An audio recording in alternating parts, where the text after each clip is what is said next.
All right. Naruto is a Japanese comic book. And in the comic book, most of the characters are ninjas or shinobi.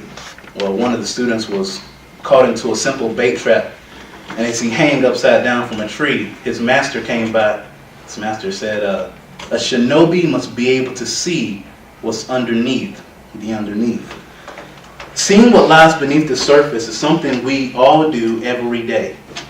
We know when someone is saying no behind a resounding yes on a sales call.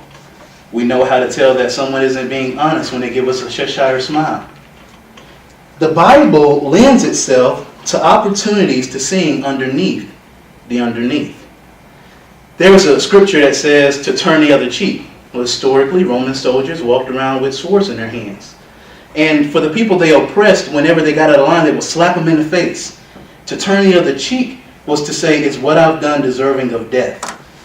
Well, needless to say, Gandhi and Martin Luther King Jr., they all were able to read those texts and beneath them see a means to civil liberties. I would like you all to know through this speech that there are three ways that in the Bible you can see what's hidden beneath the surface or underneath the underneath. There's beneath the original fulfillment, beneath the original text, and beneath the original meaning. We'll start with the original text. Doran Whitson, who has a master's degree in physics, in 1994 he published a little article in Scientific Science, a journal, and he said in it that equidistance lettering are words that relate with related meanings which appear often in close proximity. Now, all that is commonly known as the Bible code, but all that is like a find a word puzzle. If you look at your figure 1, you can see that. It's like a find a word puzzle, except they use math in the Bible to find words that mean things. For example, in Deuteronomy 10, they found words like Hitler and Holocaust and Eichmann. Now, the Bible code is not without its skeptics. You can use this math algorithm to find words of meaning in Moby Dick and Treasure Island. With that in mind, we have other ways of looking underneath the text. Let's look beneath not just the text, but let's look beneath the fulfillment. Prophecy happens in the Bible all the time. Dr. Elmer Towns gave an interesting quote. He started Liberty University in 1983. He wrote a book called What the Faith is All About. His quote says, "The Old Testament prophets spoke to a contemporary problem, but the message also had a long-range prediction. Prophecy is simply telling the future. But some prophecies don't make sense unless you look at them through dual fulfillment. In Chronicles, it tells the story of King Solomon, but it also mentions a future king, a king known as the Messiah. Well, in the Bible, not only do we have original text, data hidden beneath the original text, we also have data hidden beneath the original fulfillment, and we have data hidden behind meaning. This is pretty. I like this one. Look at your second outline. We can all agree that names mean something. My name means God's gift. I used to tell girls that my name meant God's gift to women, but I was mistaken. Deceived.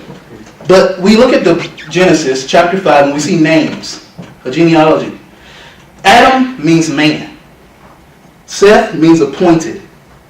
Enosh means subject to death. Cana, sorrowful.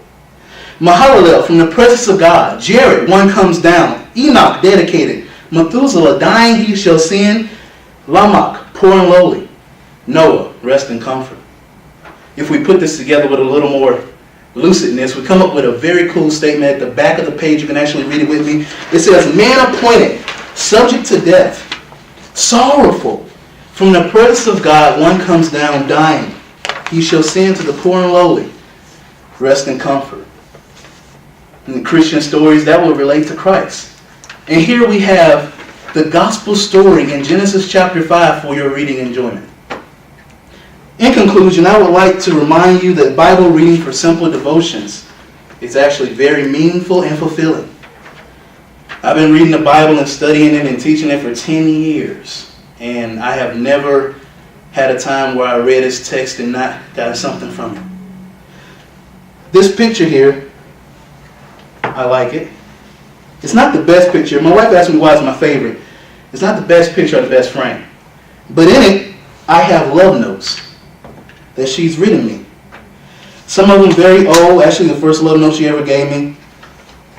And in the same way, Bible shinobis who read the Bible and can look underneath the underneath find love letters from God.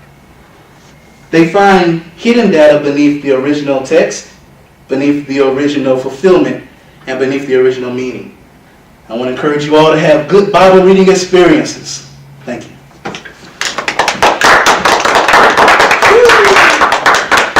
We don't have to pass. What time is it?